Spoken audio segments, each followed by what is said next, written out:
ଶ୍ରୀମତୀ ଗୀତାଞ୍ଜଳି ପଟ୍ଟନାୟକ ଓଡ଼ିଆ ସାହିତ୍ୟ ଜଗତର ଜଣେ ଜଣାଶୁଣା ଲେଖିକା। ତାଙ୍କର ଅନେକ ଲେଖା ଭିତରୁ ଆଜି ଆସନ୍ତୁ ତାଙ୍କର ଗୋଟିଏ ଗଳ୍ପ ଶୁଣିବା। ଗଳ୍ପଟିର ନାଁ ହେଉଛି ପରିବାର। ଶଙ୍କର ବାବୁଙ୍କ ପତ୍ନୀ ବିୟୋଗର ପ୍ରାୟ 1 ବର୍ଷ ହେବାକୁ ଯାଉଛି। ଝିଅ ପ୍ରତିମା 10ମ ଶ୍ରେଣୀର ଛାତ୍ରୀ ଓ ପୁଅ ପ୍ରସନ୍ନ 5ମ ଶ୍ରେଣୀର ଛାତ୍ର। ଶଙ୍କର ବାବୁ ଭାବିଥିଲେ ଆଉ ବିବାହ ନ କରି ଅବଶିଷ୍ଟ ଜୀବନ ପିଲାମାନଙ୍କ ଦେଖାଶୁଣାରେ କାଟିଦେବେ। କିନ୍ତୁ ନିଜର ଅଫିସ କାମ ସହ ପିଲାମାନଙ୍କର ପାଠପଢ଼ା ଓ ଘରର ଅନ୍ୟାନ୍ୟ ଦାୟିତ୍ୱ ନେବା ତାଙ୍କ ପକ୍ଷରେ ସମ୍ଭବ ହେଲାନି। ଦିନେ ଅଫିସରୁ ଫେରିବା ଡେରି ହୋଇଗଲା। ଘରେ ଆସି ଦେଖନ୍ତି ତ ଝିଅ କୋଠରୀରୁ ବହୁତ ଜୋର ସଙ୍ଗୀତର ଧ୍ୱନି ସହ ଏକାଧିକ ପୁଅ ଝିଅଙ୍କର ସ୍ୱର ଶୁଣାଯାଉଛି। ଦୁଆର ମୁହଁକୁ ଯାଇ ଦେଖନ୍ତି ପ୍ରସନ୍ନ ଓ ପ୍ରତିମା ବନ୍ଧୁମାନଙ୍କ ସହ ନାଚ ଗୀତରେ ମସଗୁଲ। ବାପାଙ୍କୁ ଦେଖି ଚୁପ୍ ହୋଇଗଲେ, ହେଲେ ମୁହଁରେ ଅପ୍ରସନ୍ନତାର ଭାବ। ରନ୍ଧାବାଲି ମାଉସୀକୁ ପକୁଡ଼ି ଓ ମ୍ୟାଗି ତିଆରି କରିବା ପାଇଁ କହିଛନ୍ତି। ବାହାରୁ ପିଜା ମଗାଯାଇଛି। ଘର ସାରା ଖାଲି କାଗଜ ଆଉ ପ୍ଲେଟ୍ ପଡ଼ିଛି। ରନ୍ଧାବାଲି ମାଉସୀ କହିଲା, ବାବୁ ଜାଣିଛନ୍ତି, ମାସରେ ଏକାଧିକ ବାର ଏଇପରି ହେଉଛି। ଶଙ୍କର ବାବୁ ଭାବିଲେ, ଆଜି ସ୍ତ୍ରୀ ଥିଲେ କ'ଣ ଏପରି ହେଉଥାନ୍ତା? ପୁଣି ମାଉସୀ ଆସ୍ତେ କରି କହିଲା, ବାବୁ ଜାଣିଛ, ପ୍ରସନ୍ନ ଗଳିମୁଣ୍ଡ ବରଗଛ ତଳେ ସାଇ ପିଲାଙ୍କ ସହ ବସି ଜୁଆ ଖେଳୁଛି ଓ ଅନେକ ଦିନ ସ୍କୁଲ ଯାଉନି। ଏକୁଟିଆ ରହିଲାରୁ ପିଲାମାନେ ମନ ଇଚ୍ଛା କାମ କରୁଛନ୍ତି। ଅନେକ ସମୟରେ ବାହାରୁ ଖାଇ ଆସୁଛନ୍ତି। ଘର ଖାଇବା ନଷ୍ଟ ହେଉଛି। ଷଡ଼ମାସିକ ପରୀକ୍ଷାରେ ପୁଅ ଅଧିକାଂଶ ବିଷୟରେ ଫେଲ୍ ଆଉ ଝିଅ ଫେଲ୍ ହଉ ହଉ ପାସ୍ କରିଛି। ବହୁତ ବ୍ୟସ୍ତ ଓ ଚିନ୍ତିତ ହୋଇ ନିଜର ଏକମାତ୍ର ଶାଳକ ଓ ଘନିଷ୍ଠ ବନ୍ଧୁ ସହ ବିଚାର ବିମର୍ଶ ପରେ ପୁନର୍ବାର ବିବାହ କରିବାକୁ ମନସ୍ଥ କଲେ। ବହୁଦିନ ଧରି ଅବିବାହିତା ଥିବା ଏକ ମହିଳାଙ୍କୁ ପତ୍ନୀ ରୂପେ ଘରକୁ ଆଣିଲେ। ବାହାଘର ପୂର୍ବରୁ ମହିଳା ଜଣଙ୍କୁ ଖୋଲାଖୋଲି ଭାବେ ଜଣାଇ ଦେଇଥିଲେ ଯେ ଭବିଷ୍ୟତରେ ସେ ତାଙ୍କୁ ମାତୃତ୍ୱର ସୁଖ ଦେଇପାରିବେ ନାହିଁ। 45 ବର୍ଷିୟା ସାଧନା ଏକଥା ଜାଣିଲା ପରେ ମଧ୍ୟ ବିବାହ ପାଇଁ ସମ୍ମତି ପ୍ରଦାନ କରିଥିଲେ। ଶଙ୍କର ବାବୁ ନିଜ ସୁଖ ପାଇଁ ବିବାହ କରିନଥିଲେ। ପରିସ୍ଥିତି ଓ ପରିବାରର ଆବଶ୍ୟକତା ତାଙ୍କୁ ପୁନର୍ବିବାହର ଏକମାତ୍ର କାରଣ। ଏକଥା ଶଙ୍କର ବାବୁ ସ୍ପଷ୍ଟ ଭାବେ ସାଧନାଙ୍କୁ ଜଣାଇ ଦେଇଥିଲେ ଏବଂ ଘରକୁ ଆସିବା ପରେ ଆଉ ଏକ ଅନୁରୋଧ କଲେ, ଯଦି ଆପତ୍ତି ନଥାଏ ତେବେ ଚାକିରିରୁ ସ୍ୱଇଚ୍ଛା ଅବ୍ୟାହତି ନେଇ ଘରର ଓ ପିଲାମାନଙ୍କର ଦାୟିତ୍ୱ ନେଲେ ଭଲ ହୁଅନ୍ତା। ସାଧନା କିଛି ପ୍ରତିକ୍ରିୟା ନ ଦେଖାଇ ନୀରବ ରହିଲେ ଓ ସ୍କୁଲରୁ 4 ମାସ ଛୁଟି ନେଲେ। ଏଇ 4 ମାସ ଭିତରେ ସାଧନା ଶଙ୍କର ବାବୁ ଓ ପୁଅ ଝିଅଙ୍କୁ ବୁଝିବାକୁ ଚେଷ୍ଟା କଲେ।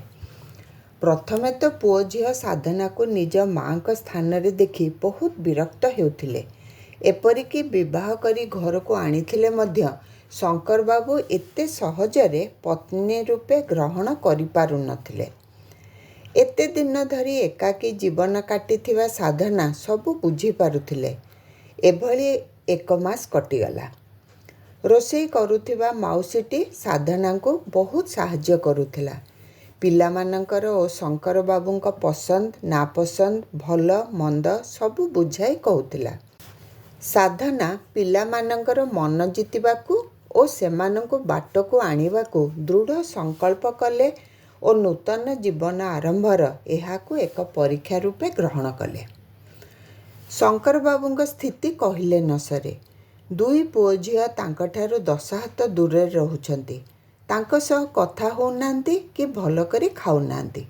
ମୁହଁ ଫୁଲାଇ ରହିଛନ୍ତି। ଶଙ୍କର ବାବୁ ନିଜକୁ ଏକ ହାରି ଯାଇଥିବା ଖେଳାଳି ଭଳି ମନେ କରୁଛନ୍ତି।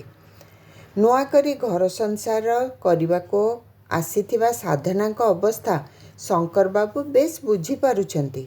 ସେ ଦେଖୁଛନ୍ତି ବହୁତ ସାହସ ଓ ଆଶା ନେଇ ସାଧନା ନିଜ ହାତରେ ଜଳଖିଆ ଓ ରୋଷେଇ କରି ଆଗ୍ରହରେ ପିଲାମାନଙ୍କୁ ବାଢ଼ି ଦେଉଛନ୍ତି। ପାଖରେ ବସି ଖାଇବାକୁ ଜୋର କରୁଛନ୍ତି। ସାଧନାଙ୍କ ପରିଶ୍ରମ ଯେ ସାର୍ଥକ ହେବ ସେଥିପ୍ରତି ସେ ଜମା ଆଶାବାଦୀ ନଥିଲେ।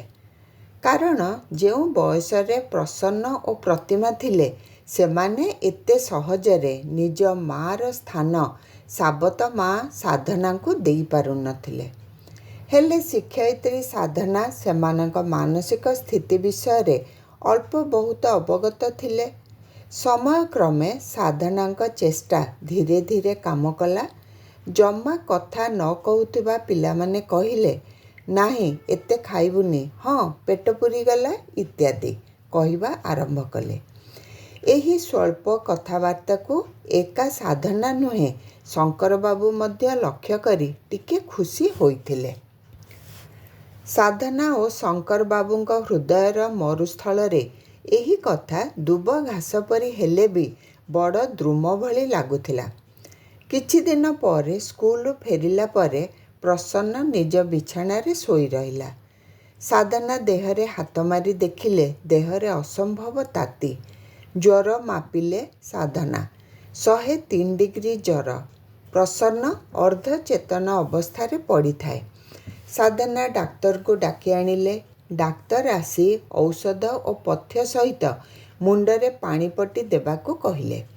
ରାତି 8ଟା ବେଳକୁ ଶଙ୍କରବାବୁ ଅଫିସରୁ ଆସି ପୁଅର ଅବସ୍ଥା ଦେଖି ବ୍ୟସ୍ତ ହୋଇପଡ଼ିଲେ।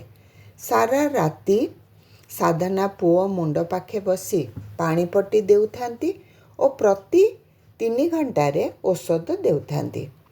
ବାପ ଝିଅଙ୍କୁ ଜୋର କରି ଶୋଇବାକୁ ପଠାଇ ଦେଇଥିଲେ ମଧ୍ୟ ସେମାନେ ମଝିରେ ମଝିରେ ଆସି ପ୍ରସନ୍ନକୁ ଦେଖିଦେଇ ଯାଉଥାନ୍ତି। ସାଧନା କିନ୍ତୁ ଅବିଚଳିତ ଭାବେ ବସିଥାନ୍ତି। ସକାଳ ହେଲା, ଜ୍ୱର କମି ଯାଇଥାଏ, ହେଲେ ଦେହ ସାରା ହାଡ଼ ଫୁଟି ବାହାରି ଆସିଥାଏ। ଏହା ଦେଖି ପ୍ରତିମା କାନ୍ଦି ପକାଇଲା। ଶଙ୍କରବାବୁ ମଧ୍ୟ ବିବ୍ରତ ହୋଇପଡ଼ିଲେ। ସାଧନା ବାପ ଝିଅଙ୍କୁ ଦୂରରେ ରହିବାକୁ କହି ସବୁ ପ୍ରକାରର ସାବଧାନତା ପାଳନ କଲେ। ପରିଷ୍କାର ବିଛଣା, କୋଠରୀରେ ଝୁଣା ଦେବା, ତରଳ ନରମ ଜିନିଷ ଖାଇବାକୁ ଦେବା, ଲିମ୍ବ ପତ୍ର ଆଣି କୋଠରୀରେ ପକାଇବା ଏବଂ ଡାକ୍ତରଙ୍କ ପରାମର୍ଶ ଅନୁସାରେ ଦେହ ଓ ବିଛଣାରେ ପାଉଡର ଛିଞ୍ଚି ଦେଉଥିଲେ। ସବୁଠାରୁ ବଡ଼ କଥା ହେଲା ସାଧନା ନିଜ ହାତରେ ଏସବୁ କରୁଥିଲେ। 20 ଦିନର ଅକ୍ଳାନ୍ତ ପରିଶ୍ରମ ପରେ ପ୍ରସନ୍ନ ସୁସ୍ଥ ହେଲା। ହାଡ଼ ଫୁଟି ଶୁଖିଲା ବେଳ ହେଉଛି ସବୁଠାରୁ ବିପଦ ବେଳ। ସମସ୍ତେ ସାବଧାନ ରହିବାକୁ ସାଧନାଙ୍କର ନିର୍ଦ୍ଦେଶ ଥିଲା। ତଥାପି ଦୁର୍ଯୋଗକୁ ଝିଅ ବାପା ଜଣକ ପରେ ଜଣେ ହାଡ଼ଫୁଟିରେ ଆକ୍ରାନ୍ତ ହେଲେ। ଏହା ସହଜରେ ଅନୁମେୟ ଯେ ସାଧନା କିଭଳି ଭାବରେ ସମସ୍ତଙ୍କୁ ସମ୍ଭାଳି ଏବଂ ନିଜକୁ ଏହା ଭିତରେ ସାବଧାନରେ ରଖି ସମସ୍ତଙ୍କ ଦେଖାଶୁଣା କରୁଥିଲେ। ସମସ୍ତେ ସୁସ୍ଥ ହେଲେ। ଏହି 2.5 ମାସ ଭିତରେ ସାଧନାଙ୍କର ପରିଶ୍ରମ ତାଙ୍କ ମନ କଥା କହିଦେଇଥିଲା। ବିମାତା ହେଲେ ବି ସାଧନା ଯେ ଜନ୍ମ କରିଥିବା ମାଙ୍କ ଠାରୁ କମ୍ ଆଦର ଯତ୍ନ ପିଲାମାନଙ୍କୁ ଦେଇଛନ୍ତି କେହି କହିପାରିବେ ନାହିଁ। ପିଲାମାନେ ଓ ଶଙ୍କରବାବୁ ଆଶାତୀତ ଭାବେ ସେବା ଶୁଶ୍ରୂଷା ପାଇଲେ। ଏହା ସମସ୍ତଙ୍କ କଳ୍ପନା ବାହାରେ ଥିଲା। କିପରି ପରିବାରର ସଦସ୍ୟମାନେ ସୁସ୍ଥ ହେବେ, ଘରଟା ପୁଣି ଦୈନନ୍ଦିନ ଜୀବନ ଦେଇ ଗତି କରିବ, ସେଥିପାଇଁ ସାଧନା ଦିନ ରାତି ଏକ କରିଦେଇଥିଲେ, ଏଥିରେ ସନ୍ଦେହ ନାହିଁ। ସେ ନିଜକୁ ଦ୍ୱିତୀୟ ପତ୍ନୀ ବା ସାବତ ମା ବୋଲି କେବେ ବି ଭାବୁନଥିଲେ। 45 ବର୍ଷିଆ ସାଧନା ଭାବୁଥିଲେ ଶଙ୍କରବାବୁ ତାଙ୍କଠାରୁ ଆଉ କ'ଣ ପାଇବେ। ପ୍ରୌଢ଼ତା ଆଡ଼କୁ ଆଗେଇ ଯାଉଥିବା ସାଧନାଙ୍କ ପାଇଁ ଈଶ୍ୱର ଏକ ଭଲ ପରିବାରଟିଏ ଦେଇଛନ୍ତି, ଯାହା ତାଙ୍କୁ ଭଲ ମା ଓ ପତ୍ନୀ ହୋଇ ସମାଜରେ ଏକ ଗୌରବ ସ୍ଥାନର ଅଧିକାରିଣୀ କରିବ। ଈଶ୍ୱର ଦେଇଥିବା ଏହି ସୁଯୋଗର ସେ ବା କିପରି ଦୁରୁପଯୋଗ କରନ୍ତେ। ପିଲାଦିନୁ ଏକ ଅନାଥ ଆଶ୍ରମରେ ବଢ଼ିଥିବା ସାଧନା ସେ କରୁଣାମୟ ଈଶ୍ୱରଙ୍କ ଆଗରେ ହାତ ଯୋଡ଼ିଲେ। ଏହାର 8-10 ଦିନ ପରେ ସାଧନା ହାଡ଼ଫୁଟିରେ ପଡ଼ିଲେ। କହିବା ବାହୁଲ୍ୟ ଯେ ସ୍ୱାମୀ ଓ ପିଲାମାନେ ମନ ପ୍ରାଣ ଦେଇ ତାଙ୍କର ସେବା କଲେ। ଦେହ ଖରାପ ଅବସରରେ ସ୍ୱାମୀ ସ୍ତ୍ରୀ ପରସ୍ପରର ନିକଟତର ହୋଇଯାଇଥିଲେ।